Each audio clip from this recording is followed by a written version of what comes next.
Okay, so we are now starting off, sir. What about doing? This call is now being recorded.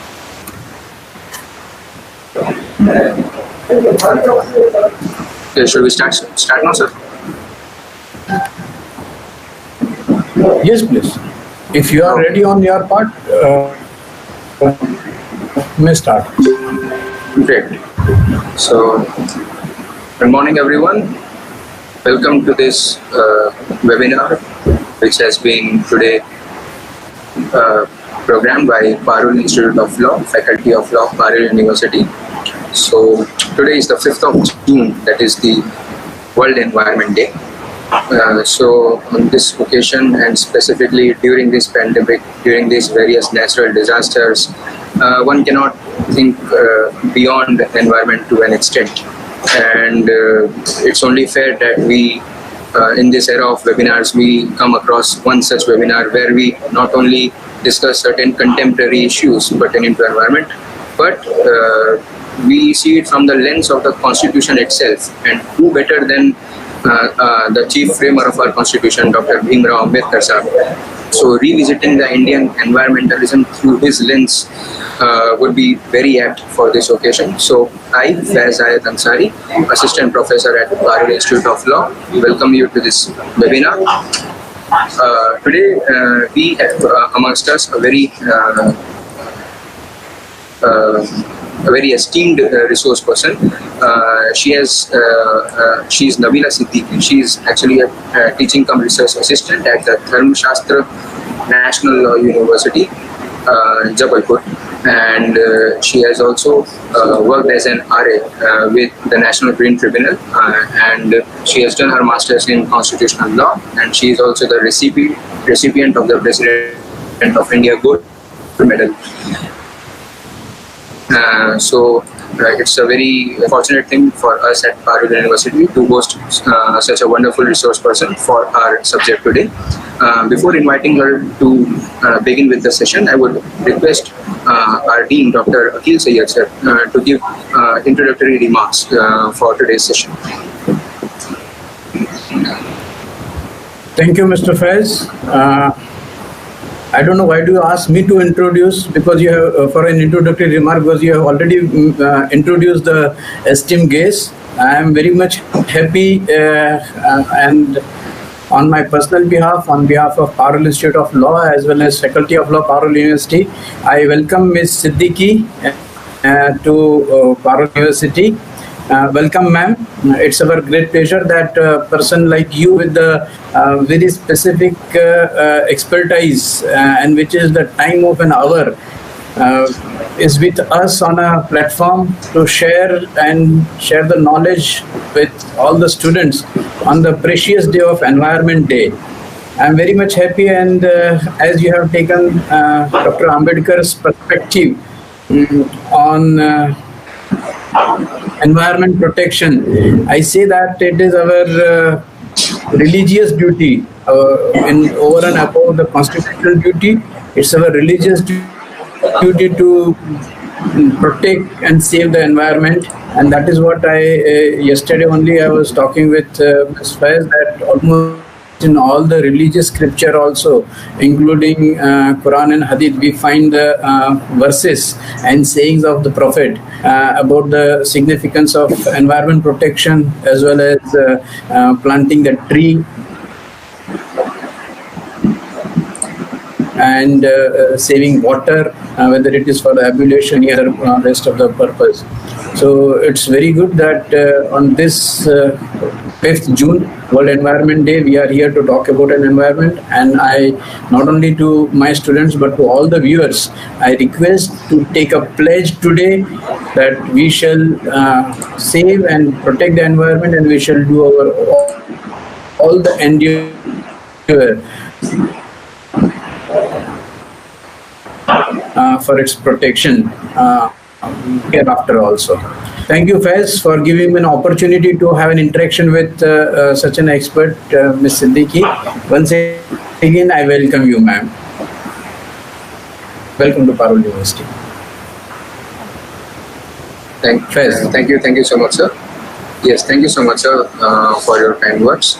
Now I request Nabila to go ahead with the session and give her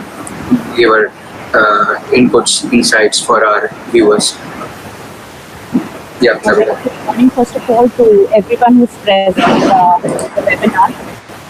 It's not a very fraudulent time to probably do this webinar, but at the same time, the learning and the teaching practices must go on. First of all, I would like to thank Parul University for humbly putting up a request for this lecture, which I think is the need of the hour for now, because as Dean Sir has rightly pointed out, there is a pressing need to look towards the environmental issues, not only from the perspective of Ambedkar, but also revisiting our constitutional history. How beautifully the aspects of environment is embedded in the constitution and in all the religious scriptures, as rightly pointed out by Dean Sir. But then there are a few things and nuances which I think we need to keep in mind while the lecture will proceed in that direction. So first of all, let me just put up a remark that I am no expert on the topic, because we all are students of law, and that's the beauty of law. That law as an instrument of social change, that is how we see law, and that is how each of the persons who are involved in legal politics should see themselves as students of law. So from cradle to grave, that is how we learn law, and that's how we groom ourselves. So that's the ideology that I pick up to. I am no expert on the topic, but then my preliminary reading and my research that I've done on the topic, I've assembled it and I'll try to put up in the best possible manner before each one of you. So while picking up the topic, that is revisiting Indian environmentalism through the lens of Ambedkar, was a very interesting thing that struck up my mind once I was taking this issue. So today, per se, constitutionalism, some religiousm, and some other isms of many sorts. But then, when we talk about environmentalism per se, we do not have relevant literature which talks about crucial issues per se. And the idea, as far as the constitution that is developing today, we see that we are revisiting constitutional morality, the idea of constitutionalism, which is already mentioned in the Constitutional Assembly debates. But then how to trace back the idea of environmentalism? And from what point of inception would you call that environmentalism has taken front fold, and what in its essence is environmentalism at the first start? So these are few things which we need to understand. So once we study environmental jurisprudence or even constitutional ideas, the basic need is to study the philosophy behind the subject. And to understand the philosophy behind the subject, we need to revisit the thinkers, especially Dr. Ambedkar, in the sense to have an idea as to what environmentalism and constitutionalism would be. The first idea that I'm putting up, that this is a need, that is why we are studying environmental. So the topic and the issue currently is Time for Nature this year for the World Environment Day. So Time for Nature, I think, aligning with the idea of COVID-19 and aligning with the idea of Honorable PM, that is local for local, it is the pressing need to actually look it in a very local sense.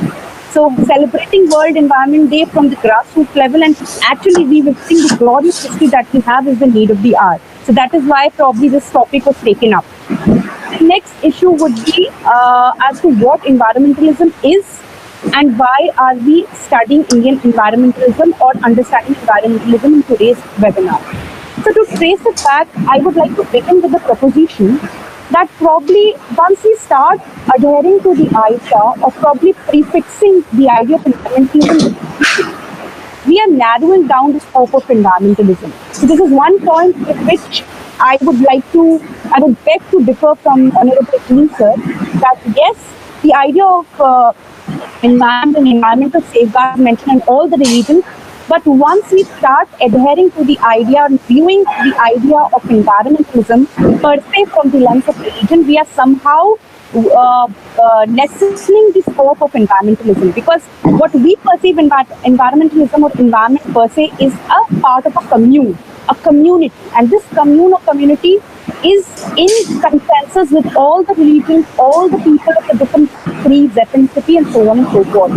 So first literature that came up as a critique of the idea of association of religion with environmentalism was the idea, and in the book it was given in 1966, that is the historic roots of our ecological crisis. This is a beautiful book written by Lynn White. Now Lynn White is an author and a medieval historian. He comes up with the idea and he criticizes that Christianity somewhat adheres to the idea that man has a dominion over nature. So he says that somehow if we are isolating other people from the association or the core ethics of environment. And this idea actually took a goose chase. Goose chase, why? Because of the simple reason, the idea of Hindus, Muslims, Jews, and so on and so forth, and even Buddhists for that matter, started sinking the idea of environmentalism through the lens of religion, and somehow instead of broadening, narrowing down the scope. This is the proposition with which I would like to begin. Now, once you associate faith with environmentalism, what happens is we fail to see the economic structure with which the idea of environmentalism has actually taken place or taken birth. Now, if I were to draw the historical lenses or historical tentacles per se of environmentalism, I would trace back to the idea of industrial revolution. And when I say industrial revolution, because this is a very a-religious issue, and this is where the environmentalists actually see the proper social order where man-to-man exploitation leading to environmental exploitation has taken place in full form. So when I go back to the idea of industrial revolution, the single line definition for industrial revolution, beautifully put up by Ramchandra Guha, would be employment of more people, producing more goods, and excreting more. That is, per se, in today's time, producing more waste. This is the one-liner definition of industrial revolution that I would like to put up. And even in the history of crimes, it is stated that industrial revolution is the inception point where even the idea of crime and environmental damage became very clear and on the forefront for the first time.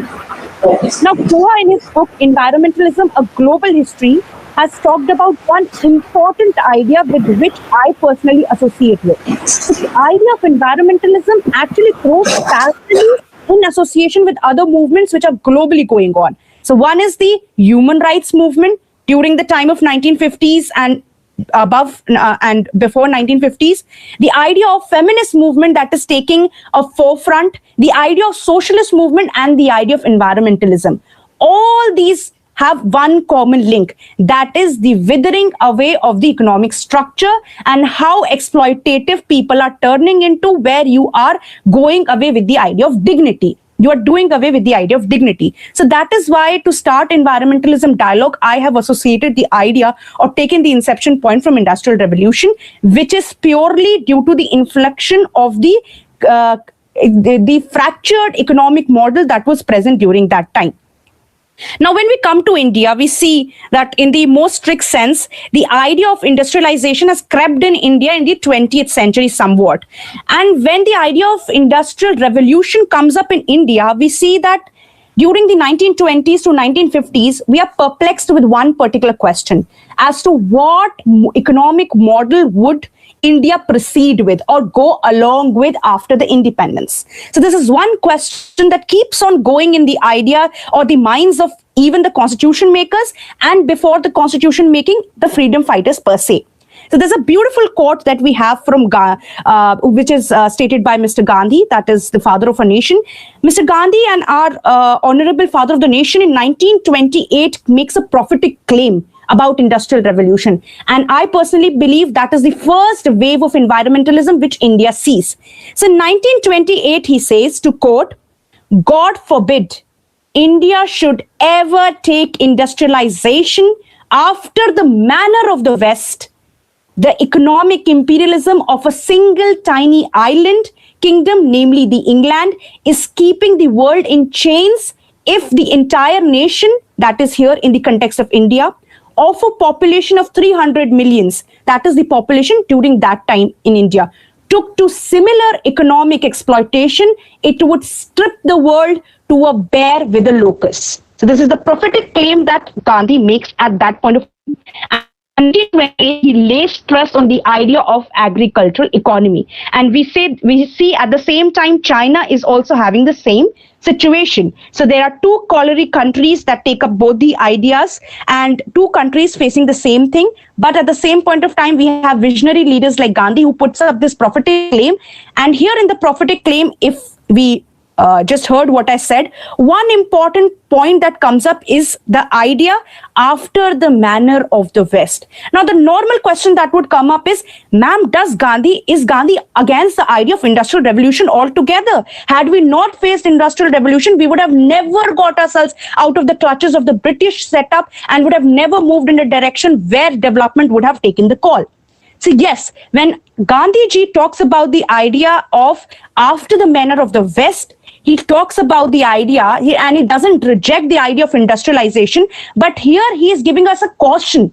That is the caution that we should not follow the manner of the West. That is, the manner of the West here per se means that even though there was decolonization by the Britishers, but then these colonies still, even today for that matter, are decolonized succulents. Now, succulents are those plants which, of course, have nourishment. So even if at times of disaster, at times of any issue, you have these plants available in the biodiversity and you can use them. So these are the kind of mechanism that the colonies are seeing even today. So they are decolonized succulents from which even today you draw your whatever motives you wish to draw. So this is probably the first wave of environmentalism which we see. And at the same point of time, from 1920s to 1950s, we see that the idea of competitive sovereignty comes up because, of course, India is gaining independence and it has to manifest itself as a proper nation in having proper international relationships and also at the same time having a proper governance and polity. So we are also in the face of, let's say, what is called the competitive sovereignty. So there are few forgotten heroes of the first wave of environmentalism, and I would like to take a recount of them and why they are important even today. So one important person would be J.C. Kumarappa.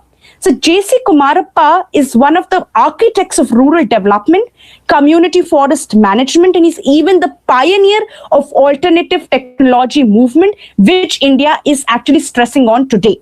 So he writes a book in 1939 titled as The Economy of Permanence. And he's also, let's say, an appreciator of E.F. Schumacher, who believes in the idea of Gandhi and Ambedkar, that is the idea of small is beautiful. And that is how beautiful the idea of Kumarappa comes up in his literature, where he talks about the idea of community forest management, that all the communities come together and manage the forest in its indigenous position, in its original position. Then you have various other naturalists at that point of time. You have Salim Ali, you have M. Krishnan. These are few people who have worked exhaustively in the terms of biodiversity and wildlife. Then you have another person that is called she's named as Madeline Slate. Now, Madeline Slate is also known as the adoptive daughter of Gandhiji, and she's also referred to as Miraben right now if you were to visit. So now Miraben is also a feature if you see in Attenborough's movie right now in Netflix, it's available. Attenborough has displayed a beautiful movie on Gandhiji where he features the intrinsic value of Miraben. Now she is a critical critique of mixed forest. So today what we are seeing is extensive critique of mixed forest, and this is what we're presently facing in Uttaranchal, where we are converting the monocultural stands of conifers and we are making them into mixed forests. So when we convert them, we are promoting commercialization and we are taking away the rights from the most vulnerable sector, minded being the Dalits and the Adivasis per se. She's also critique of the exhaustive idea of dam construction per se on the idea of development. Now you have another person who talks about beautiful ideas of town planning and urban planning at that point of time when Gandhiji and Ambedkar was there, and he's known as Patrick Eddies. Now Patrick Eddies talks about the sustainability and how India should go about in terms of its urban planning. So these were the few people who we should revisit when we talk about the first wave of environmentalism. And these are those people who've actually captured the principles and the ideas of Gandhiji and Ambedkar and gone forward and done exhaustive research on the ideas of how to sustain with looking back at the history and holding on to the commitment to the futures. Now, 1950s and 60s, one peculiar thing is also happening in India. That is, we are in a desperate run to actually catch up with the West. And though there is a noble intention behind it, of course, we need to develop at the same pace because there's a competing world around us. There's industrialization. There is the idea of dams. This is a developmental decade, if I were to call in the terms of environment. So we need to actually cope up with this. So the intentions are noble at that point of time. But then how this noble intentions get fractured is something which we would like to see. Now, what happens is in 1970s, something very beautiful and important happens in terms of history. Now, what happens is we change our national animal from lion to tiger. So once we talk about the idea of changing a national animal from lion to tiger, the biggest idea that would come up to our mind, ma'am, this is a political issue altogether and it has nothing to do with our national animal from lion to tiger. So once we talk about the idea of changing a national animal from lion to tiger, the biggest idea that would come up to our mind, ma'am, this is a political issue altogether and it has nothing to do with our national animal from lion to tiger. So once we talk about the idea of changing a national animal from lion to tiger, the biggest idea that would come up to our mind, ma'am, this is a political issue altogether and it has nothing to do with our national animal from lion to tiger. So once we talk about the idea of changing a national animal from lion to tiger, now when I say dethroning of the lion and capturing the throne of the tiger, it is because tiger became a symbol of unity in terms of environment. Now, when I say so, I say because out of the 16 states present at that time, 11 states has tiger population, whereas at that point of time, only one state had lion population in its proper sense. So this not only became a symbol for unity, but became a symbol of environmental protection. Now, the next question would be, how is it that it corresponds to the idea of environmental protection? Yes. So the question is, India sees environmentalism in two perspectives: when there is a political pressure and when there is international commitments to fulfill, number one, and second, when there is a vocal idea or protest or people's call, and then we come up with the strong commitment to environmentalism and legislation drafting as far as environment is concerned. This is a sorry part and at the same time also something we should be proud of. So no comments on this idea particularly, it has its own pros and cons. So yes, coming back to the idea when tiger was proclaimed as the national animal. So tiger, we see, is also mentioned in the tiger seal of Harappa. So this is where the historian traced the glory to. And when we see it from the perspective of environmental jurisprudence, we see a lot of changes once the tiger was proclaimed as the national animal comes up in the legislative and executive sense. The Wildlife Act comes up, and a major project comes up, that is Save Tiger project in the 1972. And this project was an outcome of the international pressure from WWF that it was created, that it is a right time to safeguard its tiger. Now, why does one need to save tiger for that matter? Of course, for the simple reason. If you see the pyramid of the ecosystem, the idea that the number of tigers who are living healthy also gives the idea that the people at the below, that is the creatures at the below, are sustaining in a viable proportion. So the number of tigers is also equivalent to the number of the other creatures who are existing and who are moving ahead in a normal, let's say, harmonious manner. So if there is a healthy number of tigers in a let's say nation, so it also speaks of the idea that there is a healthy ecosystem, because you have healthy number of elephants, you have healthy wild boars, you have wild dogs, which were diminishing at that point of time. So the idea was to save tiger, but also to save the ecosystem. So the idea was to move from national animal, from lion to tiger, to not only bring symbol of unity, but also to safeguard and also commit to the international pressure that the WWF created at that point of time. So this is one important thing. And the second or the third, let's say, the most important issue that comes up is also this became a manifestation of India's power. India's power because India was doing away with America at that point of time when it took a call or sided with Bangladesh on the issue of Pakistan. So India was manifesting as an important power, emerging and claiming its power in not only Asian sense, but also global sense. So Tiger also became a manifestation of sovereignty at that point of time, coupled with unity and diversity. So these are the few issues that taken place in the first wave of environmentalism. Now, what happens in 1970s, if we were to trace, one important thing that happens is we started seeing the re-emergence of environmentalism.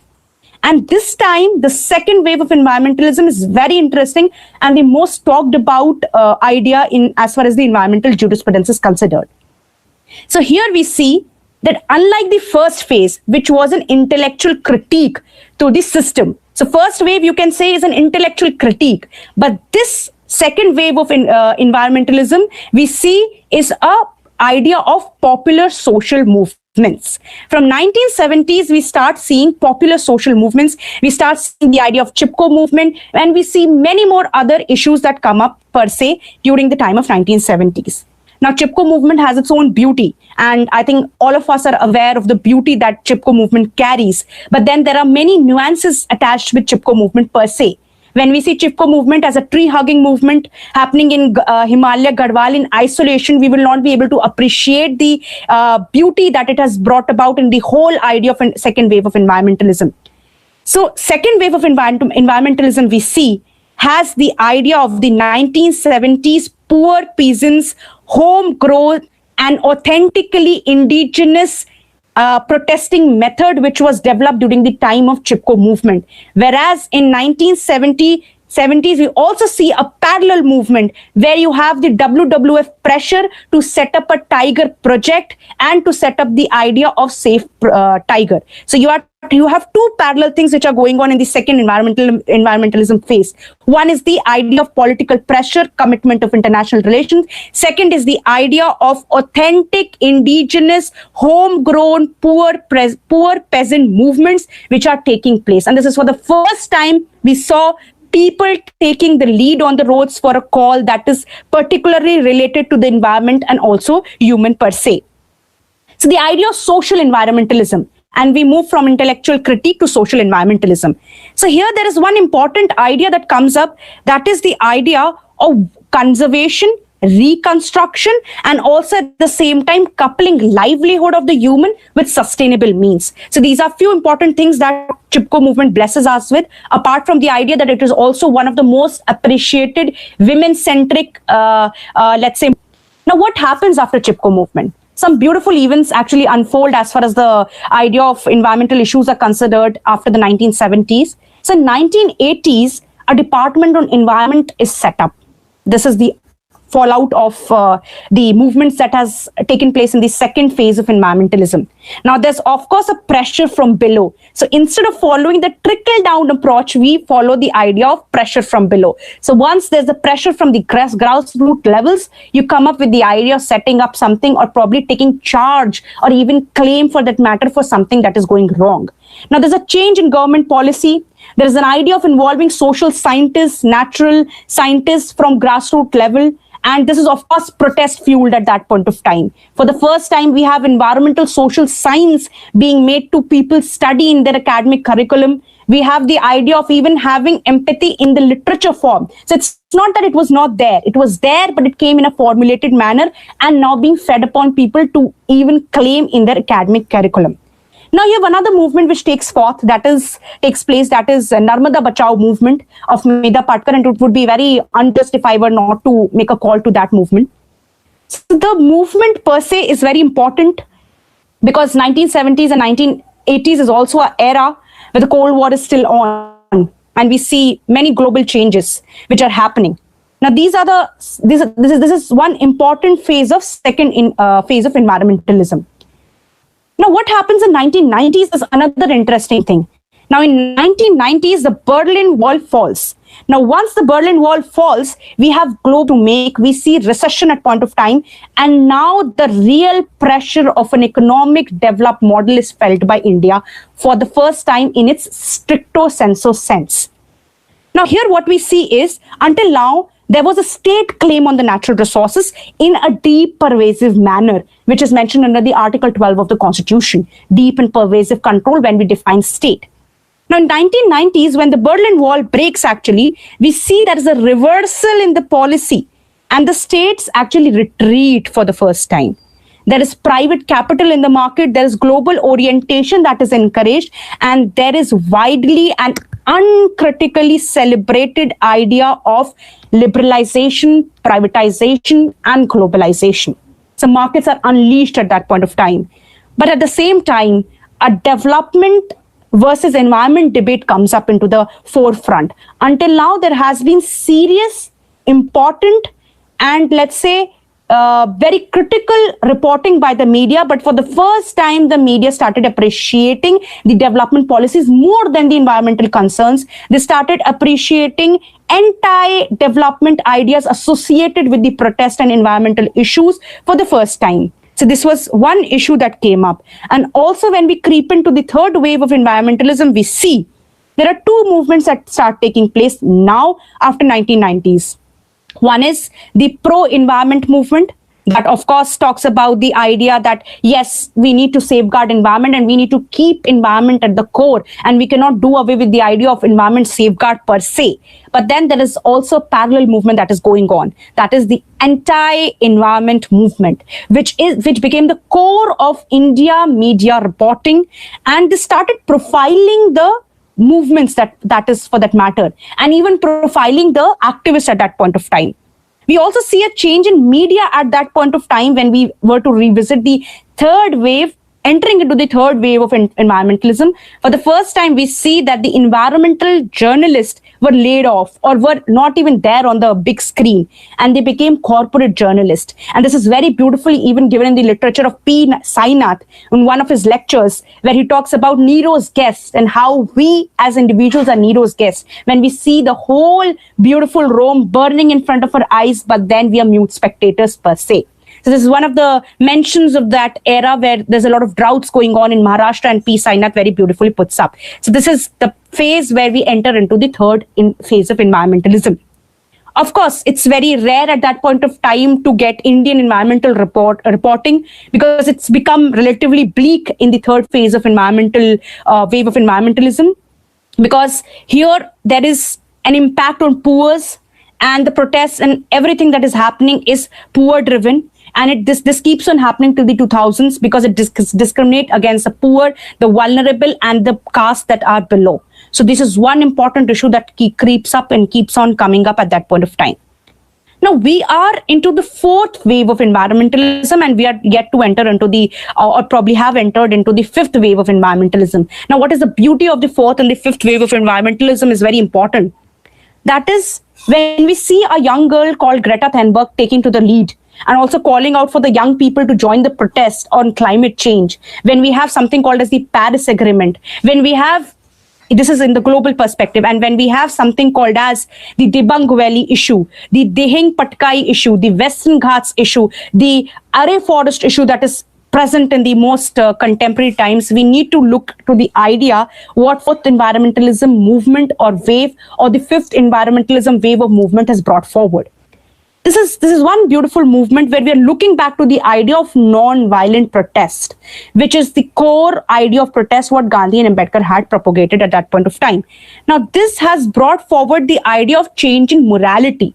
Now, we are looking back to the debates of morality, and this is the beauty at this point of time, that for the first time, the young people are taking charge. The second most important issue of the fourth wave or the fifth wave of environmentalism is the idea that there is a change in morality, and we call it immoral to waste energy for the first time.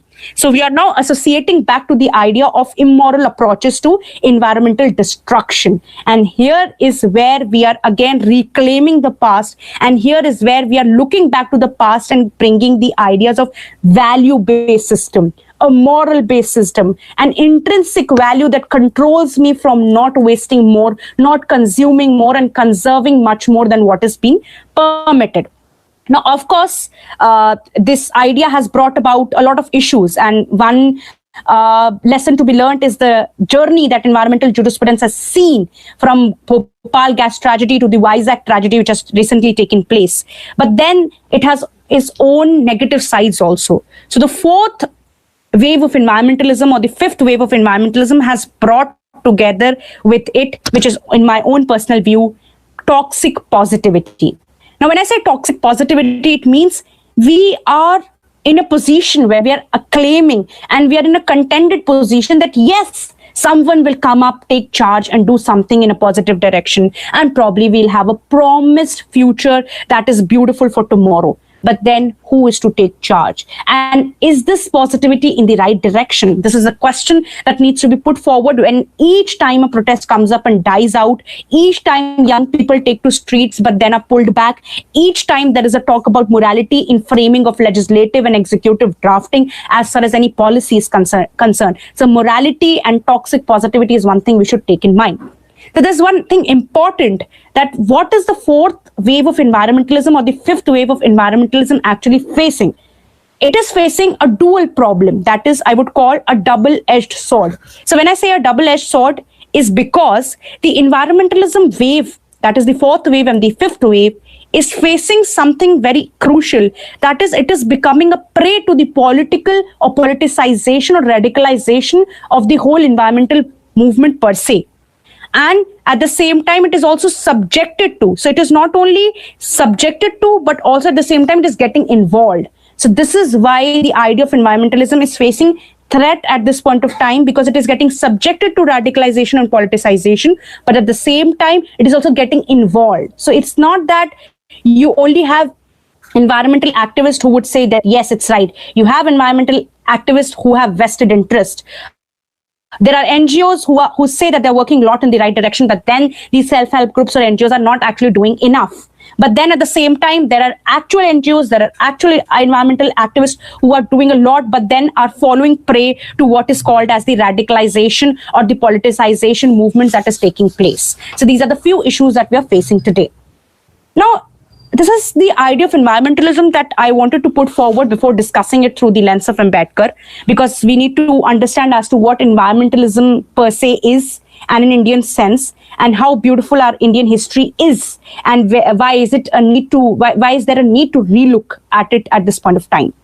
So when we move forward, the second part of the lecture would be viewing all these movements from the lens of Ambedkar and why Ambedkar's literature is very important in as far as the environmental issues are considered. So there's a disclaimer here. When we talk about the idea of Ambedkar, the first question that comes up in our mind is restricting Ambedkar to the whole discourse of political and economic sense. So you'll find a lot of literature on politics in Ambedkar, economic models in Ambedkar, and so on and so forth. And of course, Constitutional Assembly debates is, of course, directly proportional to Ambedkar's idea.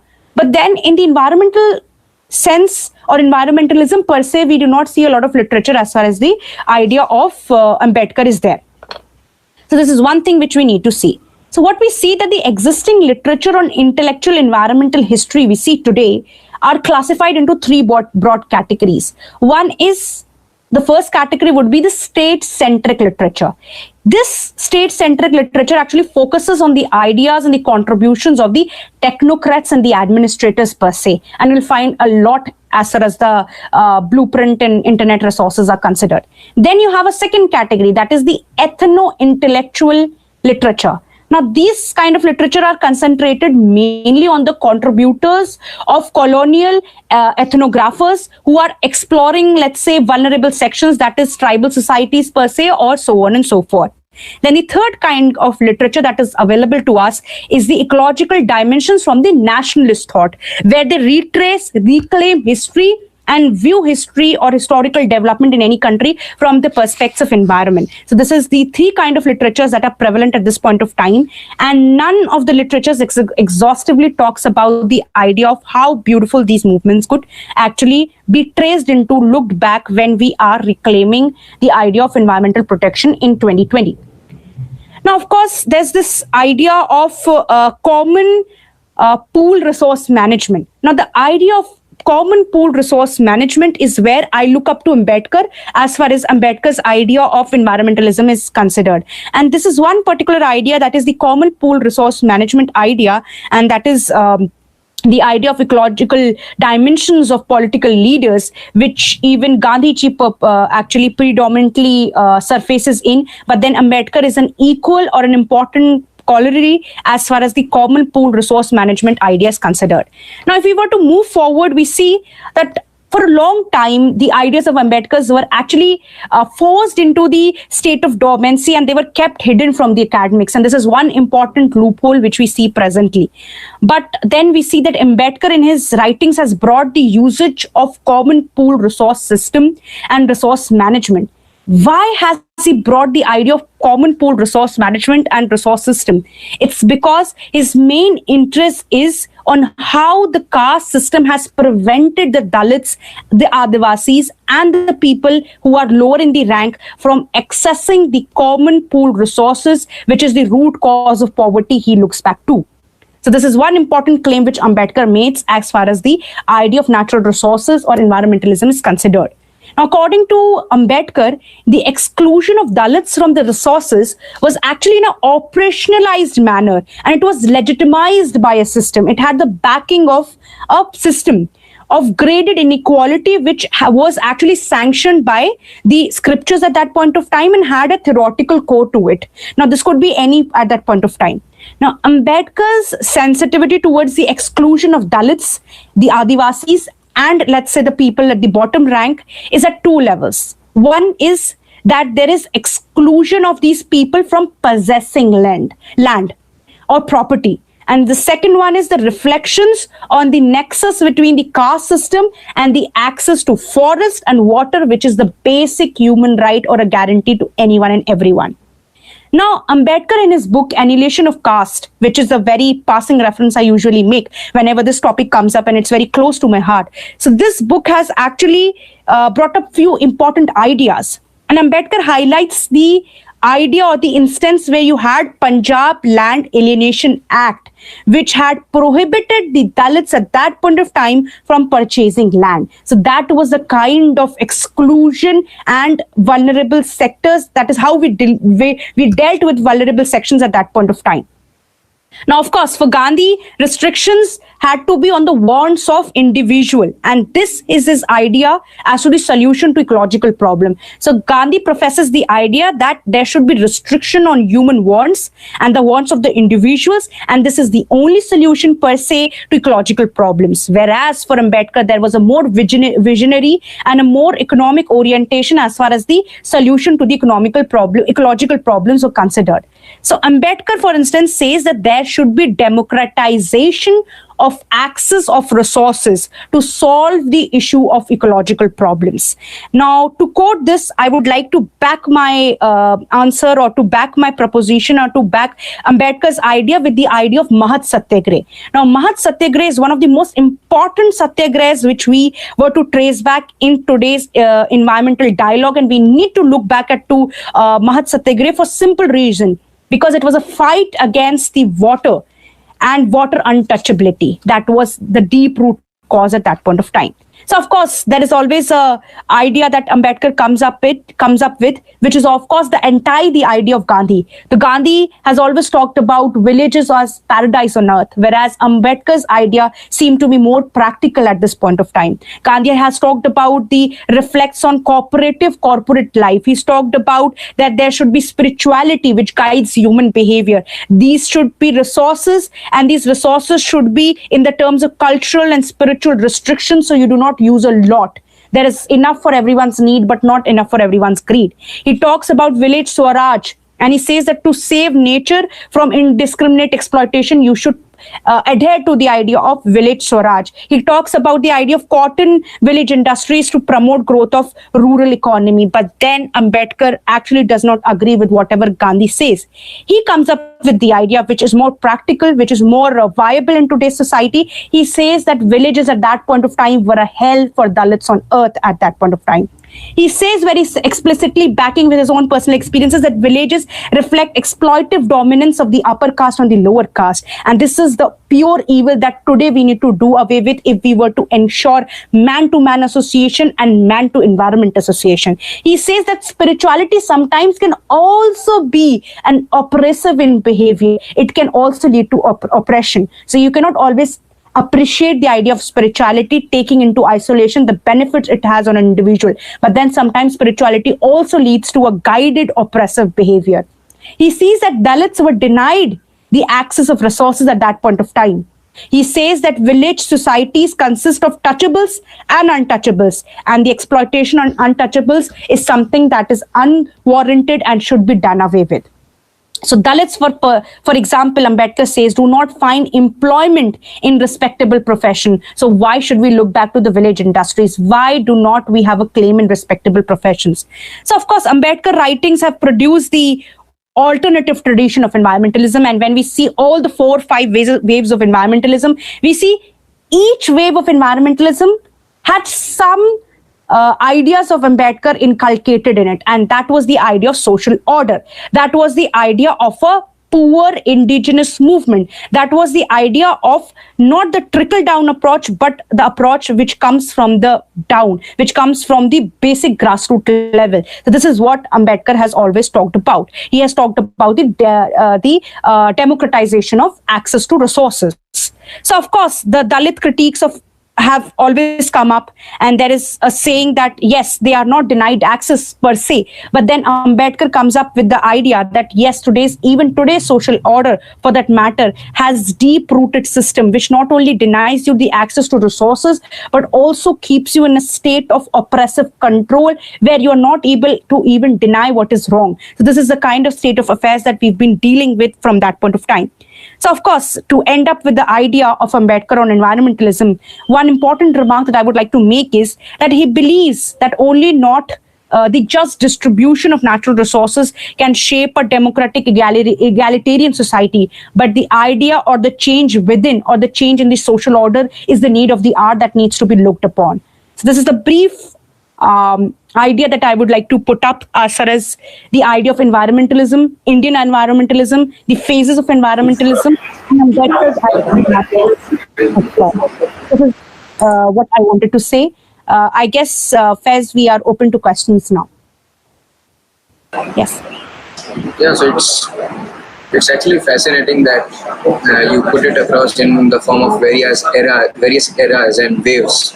So in general, when a law student, leave aside a layman, a law student, when he or she comes up with an environmental law class, usually you directly start from the second wave, maybe in the 1970s, when you come across your MC Mehta's and maybe the amendment in the constitution by the insertion of 48A. That is probably when you get a grip of things over, okay, this is when the environment scene in India actually started off. But it's good that it's great that you actually mentioned that intellectual critique era. That phase is really important actually to understand the actual path which was set off. In general, of course, in jurisprudence, we often find out that it is very important to view your history in order to go ahead and plan your future. Like Austin, when he says that law makes history and history makes law. Even though he is primarily someone who is from the analytical school, but he gives due importance to the historical sources. So, taking it from there, you also, as you briefly mentioned about the environmental jurisprudence and its development. So, how would you actually import that principle of jurisprudence, that the importance of history mapping of the various environmental movements? How would you view it in contemporary times and its importance, of course? If I understood the question properly, you thought the developments in the contemporary era as far as the environmental jurisprudence is concerned, right? Yeah, I would like to follow up. So the idea or the construction of history as far as environmental jurisprudence is considered is very important, because whenever we look back to the judgments and we see decade-wise judgments, we see a development, and that development in the jurisprudence is often corresponding to the history, the international commitments, and also the idea of the protection and the protests that are coming up from time to time. So when we were to trace the history and develop the environmental jurisprudence at the same time in a parallel manner, we see that the decade-wise changes, which I've just mentioned, the 4 wave of environmentalism as addressed to. So it is beautiful to quote the idea that was prevalent in 1972, when I quoted the idea of changing of the national animal. One thing important also happened. That is, in 1972, Mrs. Gandhi goes to represent India in the Stockholm Conference. And she says that instead of pollution, poverty is the main problem which the developing nations and per se India is also facing at that point of time. So that is one idea when she puts up the idea of poverty as the main evil rather than pollution. And if I were to acknowledge her idea of poverty being the evil rather than pollution at that point of time, I would actually adhere to the idea because of the simple reason that poverty is a social construct. And poverty comes when you deny someone of something. And when you actually believe in the idea of making rich richer and poor poorer. And there's a remarkable difference between the rich and the poor. So that 1970s saw that phase. 1970s not only saw that phase, it also saw protests. It also saw the development of environmental jurisprudence, and we usually trace back environmental jurisprudence to the Stockholm Conference, going bluntly with the idea that as if nothing had happened before 1970s. So Stockholm Conference becomes the epicenter as far as Indian environmental jurisprudence is considered. And then we talk about the idea of sustainable development, the idea of meeting with the future goals, which if we were to trace back before 1970s, and that we've already had a lot of literature, we already have a lot of understanding as far as the environmental jurisprudence is considered. We already had a full-fledged act on forests, but then we trace back to the idea of environmental jurisprudence as far as the Stockholm Conference 1972 is considered. From there, if we were to proceed in the right direction, we keep on aligning our ideas to the international commitments that we usually ratify or usually globally that are going on. But then one important incident that happens, which is very important again to put up after the 1972s, is the idea in the 2000s when we come up with NGT. So NGT is also one important thing which comes up not because of international pressure. It is because India, New Zealand and Australia were the few countries at that point of time in the 2000s, that is the fourth and the fifth waves of environmentalism, where we actually take up the commitment to dispense jurisprudence or dispense justice for that matter in a holistic manner as far as it is continued. So yes, when we trace back to the history and environment and the environmental jurisprudence have linkages which are undeniable per se, and at the same time we cannot have a proper inception point as far as environmental jurisprudence is considered. And absolutely 1972 is one such inception point which I personally would not call that is the wake of environmental protection in India or the wake of environmental protection even globally for that matter. So environmental protection has been an issue even at the times of Cold War, before the Cold War, that is even at the establishment of the UN. The UN in its preamble talks about dignity. Dignity in itself talks about the holistic development and holistic inclusion of the ideas of environment and its resources and the ecosystem per se as a whole. Yes, Faz. Right.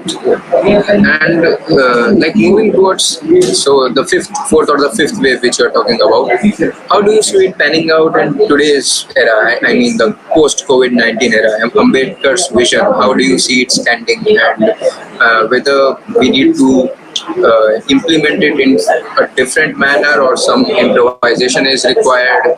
So what are your views on that? This is an interesting question. Actually, I'll answer it as far as from the perspective of me being working in NGT and then being involved in a lot of associations that work with environment. So from my own personal experiences, I think that would be better to answer this question. Yes, environmental protection or environmental jurisprudence that is developing at a fast phase right now. And before COVID-19, we saw that even the SDGs for that matter and the idea of Paris Agreement, and then you had many other agreements that came up. The idea of climate protest, climate change, that is Fridays No School, where globally people were boycotting schools by the young people to make a manifestation of climate change as the most important issue that is being brought up. I think one important thing that we need to look out for or to talk about after COVID-19 would be that COVID-19 is just the tipping point. What falls next would be an economic crisis that awaits globally.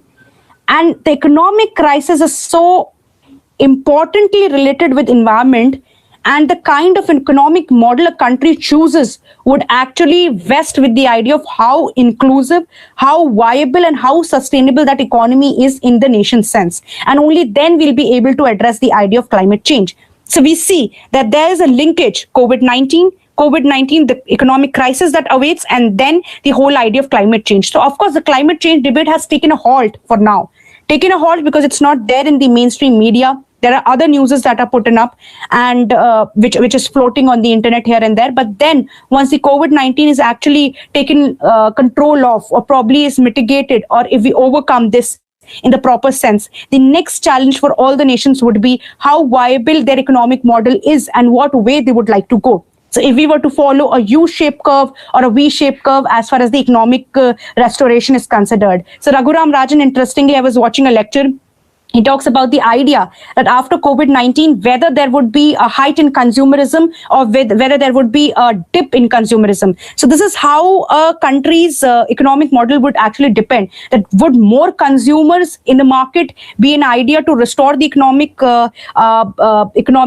crisis that is prevalent in a country, and also with more consumers comes with the idea of more waste disposal.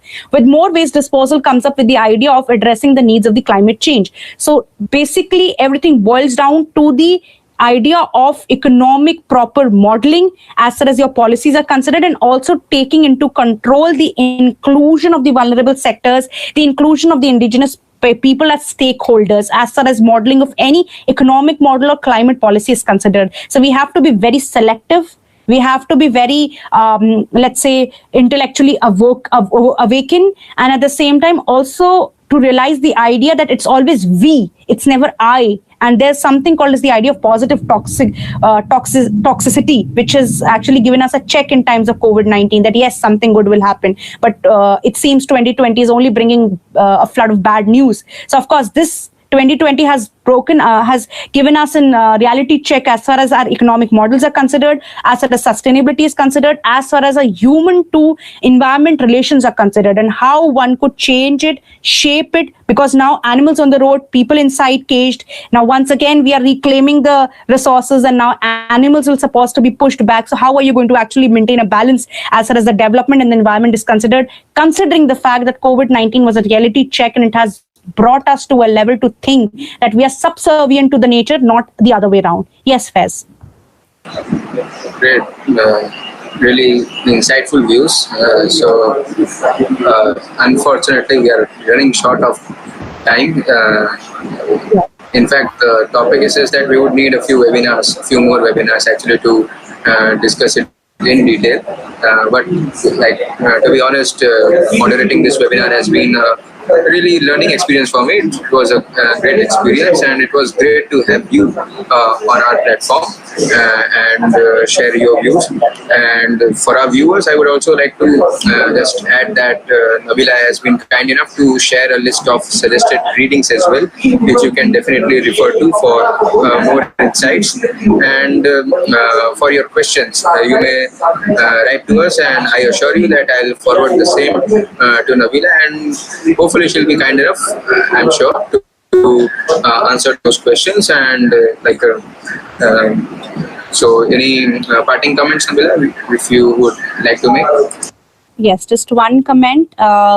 A very heartfelt thank you to Parole University, the Institute of Law, Department of Law per se, for having me and speak on a topic which I believe a lot of people feel is very redundant and is not something they are usually interested in. But then I've tried to maintain a spark of interest throughout the lecture, and it is very beautiful to see how interestingly this university is involved in critical thinking and also in reclaiming history and understanding the values which are already there. So this is something very heartfelt, let's say, very beautiful on your part that you've invited me to speak on this. And I would like to thank the Dean, the head of the institution, and also anyone and everyone who's involved in the process of this webinar. Thank you so much. I think it was a great lecture on the topic, but then how far I've been able to do away with the justice, how far I've been able to do justice to this topic is again a question that would be, I think, viable, and we'd put up as far as the questions are considered. So thank you, Faiz, for having me, and I would love to have questions on this particular topic. I'll share my email with Faiz, and I'll welcome all the questions that are there on the topic, and I will personally take a call to probably answer all the questions as far as possible. Yes, Faiz. Great. Thanks a lot, Nabila. So hoping for really something more than this webinar. A bit of a collaboration maybe from our end and yours. And thank you so much for being such